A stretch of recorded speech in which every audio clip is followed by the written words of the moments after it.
Hi, my name is Aoife Moran and this is Ciara Gilroy. For our Year 4 Professional Studies assignment, we interviewed a social care practitioner working for the Home Youth Liaison Service. For the purpose of this presentation, we will call the social care professional Mary. This is our Pekka Kucha presentation. The Home Youth Liaison Service mission statement is to provide a sympathetic, confidential, non-judgmental and personal support to young people and their families, with the objective of enhancing the young person's future personal and social development and well-being, and to provide a link between family, school and professional services. The Home Youth Liaison Service was set up because of the increasing numbers of young people dropping out of school. The young person is at the centre of the decision-making process. The service provides a range of programs, youth support workers and home youth liaison officers supporting young people. Mary is a youth support worker. She has worked in the service for the last 10 years. Mary works with young people who have been referred to identify their needs and interests to develop a support plan. Mary receives referrals from the Child Protection Team. These young people may have been neglected or suffer from mental health issues. Professionalism is gaining knowledge of an area and putting it into practice using skills and good judgment, linking to Hoyle and Wallace's argument that any meaningful conception of professionalism must reflect the reality of daily practices. Mary demonstrates this by not being a bias and not letting her own experiences and beliefs influence her work.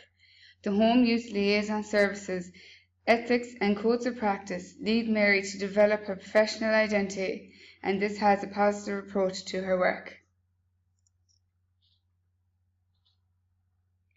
Mary explains that staff and service users must be respected at all times.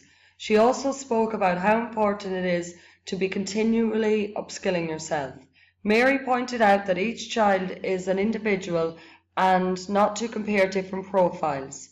There is a person-centered plan put in place for each young person. We are now going to speak about dual relationships. Campbell and Gordon 2003 state that a dual relationship is a set of multiple relationships in which one is professional and the others are of social, financial or professional nature.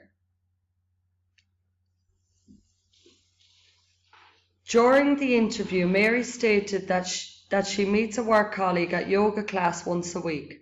Mary was unaware of the concept dual relationships. We connected this example with the concept. However, Mary explained no professional boundaries were crossed, and so there was no problem. Mary has an honours social care practice degree from Athlone Institute of Technology. She did 2 years part-time and completed 2 years full-time. She explained that this was a tough process. After her degree, Mary studied and trained in addiction, counselling, mediation and conflict. Mary found these very beneficial and wished she had had the opportunity to study these in college. She also mentioned that she would have liked to have done more practical trips and modules, for example, go to court or visit prisons. She said the course was too broad and general at times. Mary points out that she would have liked to have been more prepared on report writing and dealing with other social care practitioners when in the workplace. Overall, Mary described the course as enjoyable and that she had had a positive experience in Athlone IT. Without threshold concept, a student is unable to develop their own professional identity. There are 4 key features: transformative, integrative, troublesome and bounded. This relates to the individual's progression from student to professional.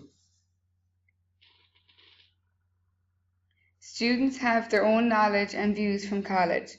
They can find it hard to link this to the workplace. Land et al. Argues that students need to understand how to change their way of thinking from a student to a professional. He believes that students are bounded because they have different ways of exploring things. Mary linked her work to threshold concept when social care practice students carried out their placement in the Home Youth Liaison Service. Mary noticed how these students were knowledgeable from what they'd learned in college but lacked practical skills. She explained how she encouraged students to be more open-minded when out in work placement. Clouder 2009 states that students also need to understand the emotional effects of caring as a professional. This is important for the students taking part in work placement.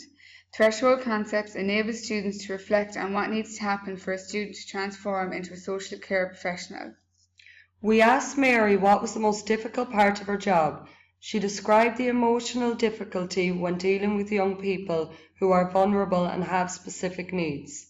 She explained it took time to control her emotions, and she highly recommended counselling for all social care practitioners. We also asked Mary did she have any advice for us future social care practitioners that she hadn't already mentioned. She advised we speak to a career guidance counsellor on job opportunities, areas of interest and future qualifications. She also recommended we look after our own health and well-being when working in the social care field. To conclude, we found Mary very cooperative and informative throughout the interview. We linked theory to Mary's practice and found it easy to understand. We think this interview will be very beneficial to both us and future social care practice and childcare students. We would like to thank you for listening to our Pekka Kucha presentation on an interview with a youth worker from the Home Youth Liaison Service. We would like to invite you to ask us any questions. Thank you.